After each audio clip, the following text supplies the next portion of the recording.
I'm falling, I'm falling, I'm falling, I'm falling, I'm falling. Shouldn't be trusting me, I could be making it all up, you know. I control, you don't know me. I'm a danger to myself. Good morning, good afternoon, good evening, whatever time it is that you are tuning in. This is Unapologetically Me, featuring me. No special guest, just me. Okay, welcome to anyone who is new here. Thank you so much for clicking on this video. I hope that you learned something from it, and I hope that you are satisfied when you leave. If you are, do not be shy giving me a thumbs up, because the likes are really helping the algorithm right now. YouTube's always doing some weird algorithm stuff. And for some reason, if you do not subscribe, have the notification bell clicked, and like the video now, you will not get notified when I upload again. So just had to throw that out there. All right, so we are now on part 6, and I promise you guys this is coming to a close. I have 8 videos planned for this, so we are getting there. I just really want everyone to understand what happened here, and I feel like I can't do that unless if I tell you everything. For my current subscribers, thank you guys again so much. Just bumped over 1,000, and I am so excited, and I hope that I can continue to bring you guys everything that you desire. All right, everybody, let's get into part 6. By his 18th birthday, because that's where we left off with part 5. Please, if you have not watched, you don't have to watch all of them, but I would definitely start with part 4. Nikolas Cruz appeared to be a law-abiding citizen on his 18th birthday, giving him the right to buy a firearm. If he had been involuntarily institutionalized under Florida's Baker Act, then he would have undergone an intensive psychiatric evaluation. And if a psychiatrist had deemed Cruz to be a danger to himself or others, that doctor could have recommended that a judge, I can't say this word, adjudicate him as mentally defective and unfit to own a firearm. The Broward School District's county mental health services provider was Henderson Behavioral Health, and they had treated Cruz for years. I brought them up in my last video as being the ones who advised Linda Cruz that it would be fine and dandy to allow Nick to get a pellet gun, BB gun, so long as it was used as a positive reinforcement. Yeah, well, the week of Cruz's 18th birthday, Henderson Behavioral Health received 3 calls asking them to examine Nikolas Cruz and determine whether he ought to be Baker Acted. After that fight on September 20th with Anaya, Cruz felt humiliated, which made him even more unstable. He was fuming with jealousy, rage, and envy, as well as 2 blows to his already bruised ego. He had been dumped and losing a fight that he started with a kid that he was, in his mind, dumped for. Another point to prove he didn't understand things. Like, he was not able to process the relationships between cause and effect like a normal person would. Anaya and Emily had broken up a year ago at this point, and it was like yesterday for Cruz. Anaya had probably completely forgotten about Emily, and Emily probably had completely forgotten about Anaya at this point, yet Cruz still saw them as together. Just 3 days later, the day before his 18th birthday, Cruz's behavior at home was so erratic and frightening that Linda Cruz called Henderson's Youth Emergency Services, or the YES team, to evaluate whether he should be institutionalized. And there's actually quite a sad running joke about the YES team in Broward schools, that it's actually the no team, because they'll find any excuse to refuse to invoke the Baker Act. Henderson's YES team arrived at Cruz's home on September 23rd. They asked him a series of standard questions, such as, did he have a history of violence? Had he been physically or aid? Had he set fires in the past? Was he a smoker? After all these years, Cruz is not stupid. He knows the answers that he is supposed to give to these questions, and he gave them.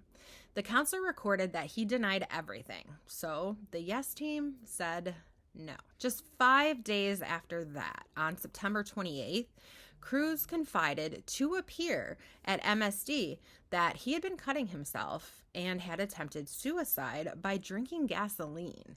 He had also revealed that he had a big fight with his mom, who was reluctant to allow him to acquire a state ID so that he could buy guns. The student told a guidance counselor about this, and that guidance counselor relayed the information to the Henderson Clinic. The Yes Team clinician came to MSD, and again, Cruz just simply denied everything. Though he couldn't deny the cuts on his arms, he insisted that they were not self-inflicted with unaliving intent.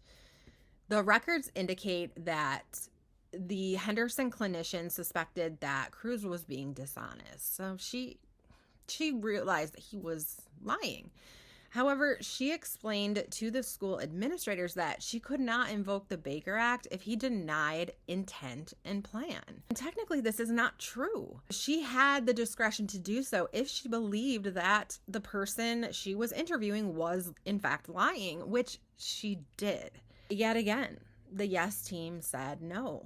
What was recommended to Linda Cruz was that she create another safety plan at her home, including monitoring sharp objects so that her son couldn't cut himself. The clinician also recommended that when Cruz's mood deteriorate, that he engage in some coping skills, such as reading magazines, watching TV, fishing, spending time with pets. Hello. Okay. Henderson Behavioral Health had been working with Nikolas Cruz all this time, all these years, and he fucking tortures and kills animals. He drowned his own cat, his own pet, for fuck's sake. Honestly, if I were Linda, I don't know what I would have done at this point. And I want to say, being on the outside looking in and, being able to look back, which obviously she didn't have the opportunity of doing at the time, I would like to say that I would have done more. I would have brought him to an inpatient facility and not left until they took him. I would have done that before he turned 18. And I want to say I would have done more than what she did, but no matter what she did, it didn't seem to matter. She's having literal mental health professionals and law enforcement to her home regularly, and no one's doing anything. She was trusting them. They are the professionals. They deal with these things on a regular basis, and they basically are telling her they don't feel her son needs to be institutionalized or arrested. So, literally, the day after, September 29th, a guidance counselor at Marjorie Stoneman Douglas called Henderson again about Cruz.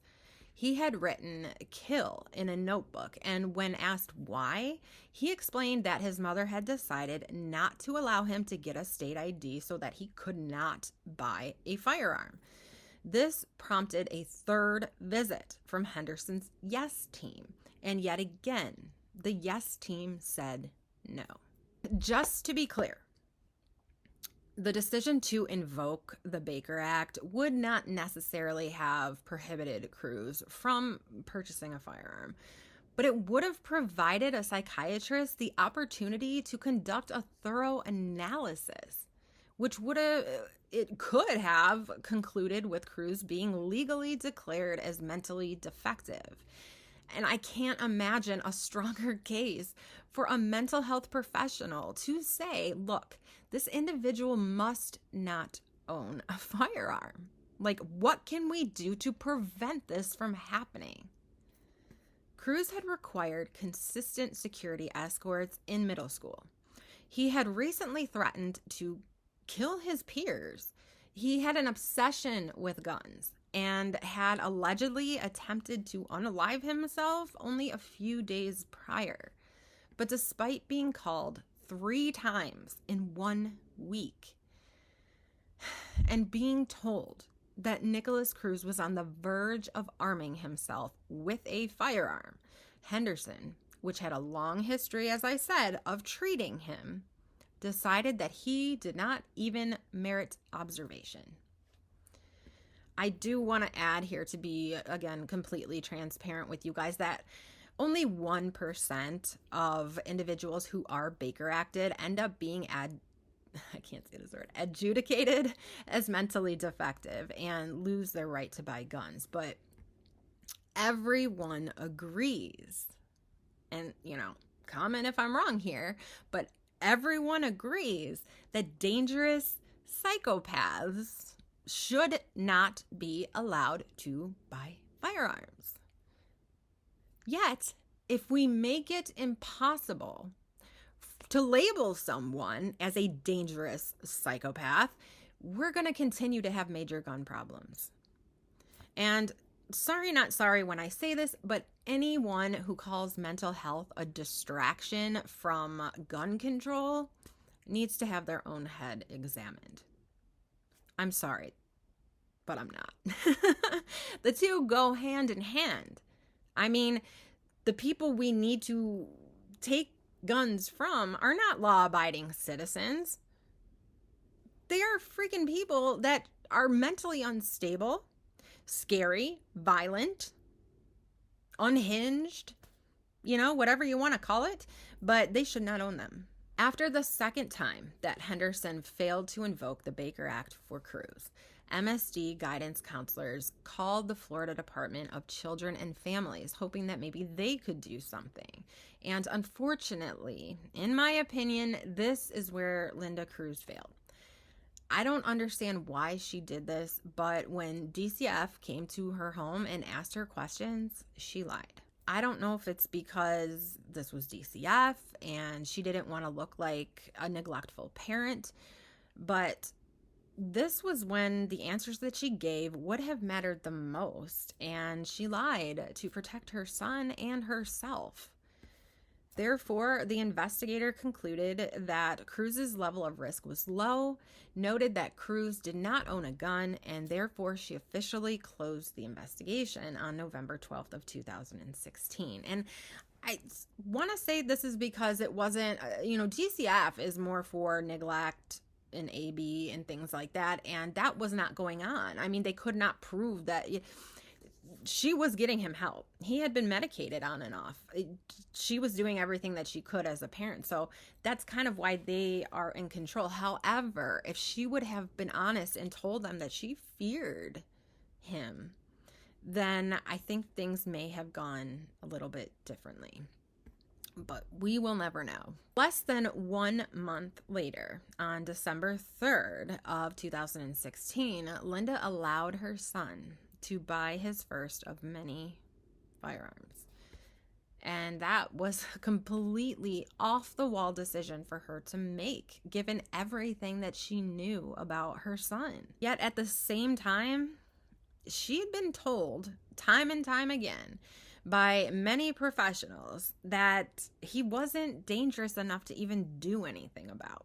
He wasn't dangerous enough to arrest. He wasn't dangerous enough to institutionalize. And he wasn't effed up enough to be forced into Cross Creek, right? I don't think that Linda believed that her son was capable of actually hurting anyone, especially killing anyone. But unlike Linda, the security staff at MSD certainly thought that he could kill someone. Andrew Medina and David Taylor, another campus security monitor, told police in sworn statements following the shooting that security staff once had a meeting at which they decided that if anyone would become a school shooter, it would be Nikolas Cruz. Taylor said that they joked with assistant principal Jeff Morford that Cruz would probably come for him first because of all the problems that Morford had with Cruz. And you will hear more about this in part 8. I told you a couple videos ago Andrew Medina was going to come up more. And part 8 is where you'll really hear more about Andrew Medina. So Cruz is now 18. And being that he's 18, the school staff faced a major hurdle. If they wanted to return him to Cross Creek, he now had a say in that decision. And everybody already knew that he previously insisted that Cross Creek was not an option for him. He was not going to go there. The Cross Creek staff met with Linda to discuss sending Cruz back, but knowing that he would most likely not agree, Cruz was actually given some choices. Either he could agree to go back to Cross Creek, or he could file a complaint against the district if he did not want to go and let an administrative judge decide. Or he could revoke his ESC protections entirely, in which case no one could send him back to Cross Creek. But this was not a complete set of options. Cruz could have also asked MSD staff to develop a more robust plan to support him, though he didn't know that. So why would he ask on his own? And he could have simply refused to consent to the placement, in which case he would stay at MSD and leave it up to them to try to move him. Basically, if they got sick enough of him, they would probably more forcefully move him there. But given the incomplete set of options, basically amounted to an ultimatum. If you don't want to go back to Cross Creek, then you have to revoke your ESC protections. And naturally, Cruz said he wanted to revoke his ESC protections. I mean, okay, it's that simple? It's that simple to, like, get you guys off my ass? Like, okay, where do I sign? Now, this verbal declaration legally was not sufficient for anyone to act upon, but the meeting had proven to be so emotionally taxing for staff that it ended without any formal action at all. Administrators could have met with Cruz to try to set up another plan to help him succeed, but they may have figured that it was unlikely to work, and they didn't go that route. They could have asked Cruz to provide written notice that he wanted to revoke his ESC protections.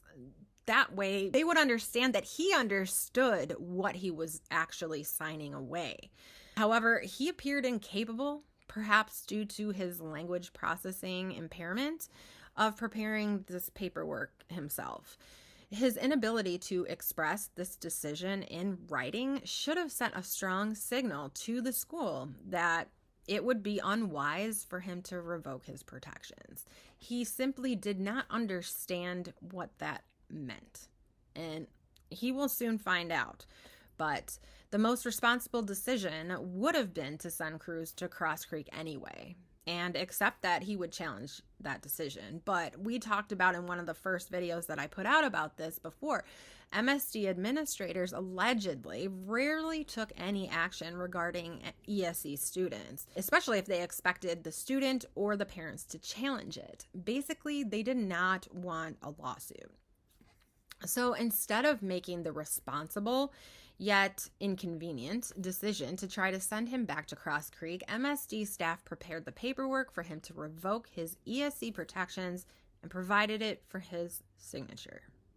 One of the people that Nikolas Cruz killed was campus security monitor and coach by the name Aaron Weiss. Aaron's brother Ray said that Aaron wasn't scared of anyone, but he would talk about that crazy motherfucker who threatens everyone and should not be at this school.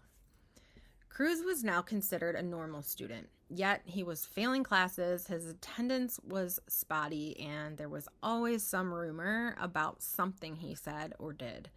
Yet only two additional infractions were officially recorded to his file while he remained at MSD. One stemmed from an incident involving a former teacher who declined comment in December, and the other was in January for an unspecified threat. Most students at Marjory Stoneman Douglas High School only really knew him as the creepy kid who was always looking up guns and threatening to kill people. One student by the name of Hunter recalled anyone that pissed Cruz off or crossed him, he threatened to kill. One day, Cruz exploded without any provocation and went around the classroom, destroying his peers' model bridges that they had been building for an assignment. Hunter confronted him about it, and Cruz told him, "I'm not mentally stable. I'm fucking crazy, yo. I love to see people in pain, and I have 2 shotguns at my house." Hunter went to assistant principal Jeff Morford, who now had full responsibility over Cruz because he was no longer an ESE student. And Hunter explained what had happened and also told Morford that he had frequently seen Cruz looking at guns on his computer and walking around the courtyard at lunch, making bang motions with his fingers as though shooting at birds. Morford told Hunter, "Look, we're really not supposed to say anything about other students, but when you get back to a computer, try Googling autism." Morford, of course, has denied this encounter ever occurred. On February 8th, 2017, Cruz was withdrawn from MSD, and he was placed at OCLC, or Off-Campus Learning Center, basically a diploma mill used to boost their official graduation rate. So basically it was like, you don't want to show up to school, or you're too whatever for school, or it could even be for health reasons or medical reasons or whatever, but the kid can't finish school and graduate like that, but they can do it online. And this just basically helps the school because these are kids that maybe wouldn't graduate otherwise. So it still looks like, they still graduated. And it's believed that this decision was made as a means for MSD administrators to remove him from their campus with as little hassle as possible. 3 days later, Cruz bought the AR-15 that he would bring to MSD 1 year later. And that's all I have for part 6. We will go into part 7. I'm going to probably film that right after this. And we'll have part 7 and part 8, and then we will be wrapping it up. So, gosh, you guys, what do you think? What do you think so far? Failures all around, Thank you guys so much for watching. Please like, please share, subscribe, comment. Thank you guys again so much for watching and so much for sticking around through this kind of long series. But I think that if you had any questions about the Parkland shooting, they're answered here, and the rest will be answered in the next 2 videos. So I will see you guys then. Bye-bye. Oh, you don't know me. I am fading unfelt.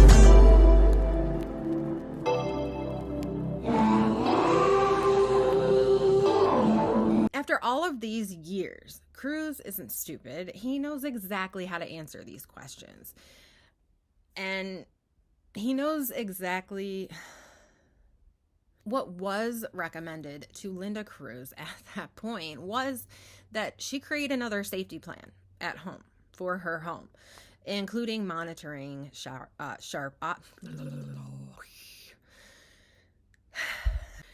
the Cross Creek